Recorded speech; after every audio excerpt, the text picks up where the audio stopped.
Hello guys, welcome to the channel. Today is April 4th and the topic for today is the works that I do. If you're just joining this channel for the first time, I started this series to share the daily faithful devotions by Kenneth Hagin, and it's my personal devotion and I thought to share it with you to help us build our faith together. You get? Yeah, and the verse in focus is a very long one. It's the book of Luke chapter 8 verse 22 to 25. I'm trying to check that my mic is working to avoid stories that touch. Yes, so and it says, now it came to pass on a certain day that he, Jesus, went into a ship with his disciples, and he said unto them, let us go over unto the other side of the lake. And they launched forth.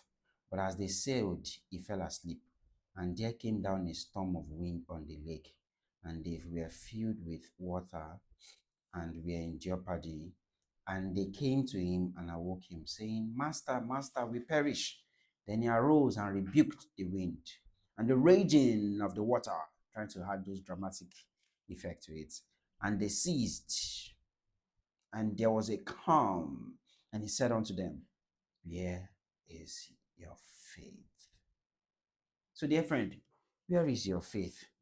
Right? So, in this part, I think I was talking about John Alexander Dowie, the same person we talked about in the last uh series or in the last episode.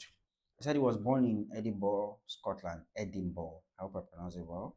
And he moved to Australia as a young man in the 1870s, right?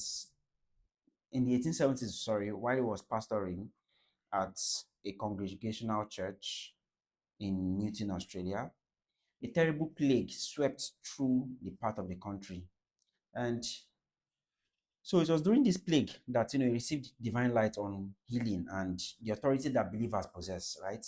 So there was a plague that was sweeping through the whole country, and it was this plague, this problem that helped him learn the authority he has as a believer and the light, the understanding of what healing and he's what healing. Did I just say he's what healing is? The power of healing that believers have, right?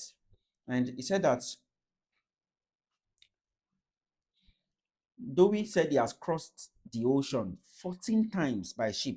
And during those 14 times, he has seen some of the craziest and scariest and most dangerous form of or types of storms, And but every time a storm came up, he always does what Jesus did, which is telling the storm, he rebukes the storm, you understand, in the name of Jesus. And every single storm ceased. So he said he has crossed the ocean 14 times. And you know what it means to cross the ocean? Once, talk less of 14 times. And definitely there will be crazy types of storms, raging storms in the ocean. But he said every time the storms came up, he did it just like